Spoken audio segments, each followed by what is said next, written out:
Sir Richard. Do people call you Sir Richard or Richard usually? Richard normally. We are in a TV studio.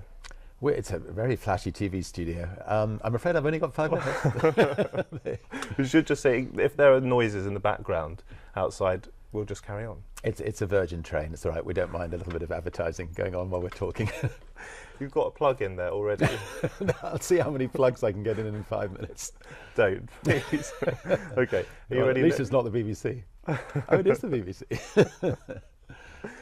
So, Richard, please will you count us down? 5, 4, 3, 2, 1. Once the battery's in. Here we go. 5, 4, 3, 2, 1. Tell me one thing about yourself that we might not know about you. I'm a very keen kite surfer. Love the sport. Keeps me fit and healthy, and I do it quite a lot in the Caribbean. Is that how you got into it in the Caribbean? Yeah, I got into it about 8 years ago when it was just invented as a sport, and it was pretty lethal then, but I somehow survived. When you're away from the UK, what do you miss most about it? Oh, family and friends, and you know, the theatre and you know, good music, and there's a lot to offer. Describe yourself in a sentence or two. I think that I'm somebody that has great difficulty saying no. I love saying yes, and that's got me into into trouble on occasions. But I love a new challenge. Tell me a little bit about trying to break records. What appeals to you about breaking records? I think it's the technological achievement, and it's the personal achievement. It's trying to achieve things that mankind has not achieved before. It's been tremendous. I've had tremendous fun in my life doing it. And who got you into breaking records? I suspect it was my mum originally. I mean, she would try to make us stand on our own 2 feet. She would, you know, shove me out of the car age 6 and tell me to make my own way to grandmother's house, or shove me on a bicycle and tell me to ride 200 miles. So she was determined that we did things ourselves and didn't watch other people doing things. What is the best piece of advice that you've ever been given? Again, I think it was my mother's advice, and that was always to look for the best in people, never to criticize other people. And she would, you know, send me to the mirror, make me stand in front of the mirror and say it reflected badly on myself if I criticized somebody. What's the closest you've ever come to death? I think it's happened quite a lot. I think on my balloon crossing at the Pacific, I lost half of the fuel, and the only way I could survive was find winds that would carry me at 200 miles an hour across the Pacific. And somehow or another, we got extremely lucky. I missed LA by 4,000 miles, ended up in the Arctic, but on a frozen lake, but I survived. Were you ambitious as a boy? Yeah, I'm not sure whether the word ambitious is right.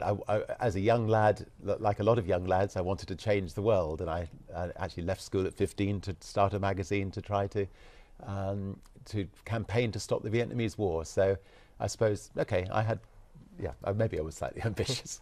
Is there one business decision that you've made that's been key in getting you to where you are now? I think starting an airline, I flew a lot in other people's airlines. I ran a record company. I hated the experience, and I think, you know, Virgin Atlantic really put Virgin on the map globally. How much time do you actually spend running your business interests? I've delegated most of my business interests. Most of my time is now spent on not-for-profit ventures, so setting up social enterprises around the world, the Elders, the Carbon War Room, Centre for Disease Control in Africa, the Oceanic Elders, and I find that that's absolutely fascinating. Do you think you have to be sometimes ruthless to get to where you are, to get to where you've got to?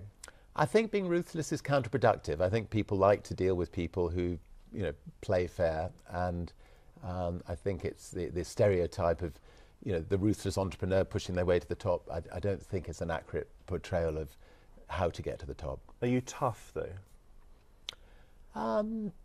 Maybe. I mean, if I'm taking on British Airways, I'll be tough. I'll fight my corner.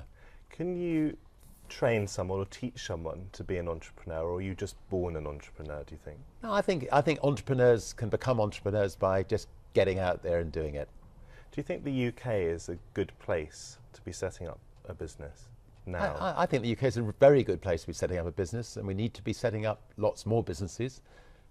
particularly I think in the internet world. We don't have those great internet entrepreneurs we should have. What's it like being a billionaire? It's got a lot of responsibility, but it enables me to do things which hopefully I can feel proud of and make a difference in the world. Can you ever have enough money? You only need one breakfast, one lunch, one dinner, and therefore, you know, the money aspect is not actually that important. Has wealth changed you? It's given me the freedom to do the things I want to do, and hopefully to make a difference in the world. But just quickly tell me, apart from kite surfing, what else do you do in your free time? 4 seconds. Tennis, skiing, all sports, ballooning, any kind of sporting activity I love. And that is 5 minutes. Thank you Well very done. much. I'm going to ask you one quick question, which is cheating. Yeah. I didn't fit it into the interview. You've talked a bit about drugs internationally. Very simply, would you legalise drugs in the UK? Well, look, the Global Commission of Drugs, which I'm one of the commissioners, believe that drugs should be decriminalised. Nobody should be sent to prison for taking drugs, and that drugs should be treated as a health problem, not a criminal problem. And therefore, you know, if you're caught taking drugs, people should try to talk to you and see whether they can help you, not send you to prison. But you wouldn't decriminalise the selling of drugs in the UK? The Global Commission is saying to governments, we would ask you to experiment. The war on drugs has failed, and every year more and more people are taking drugs.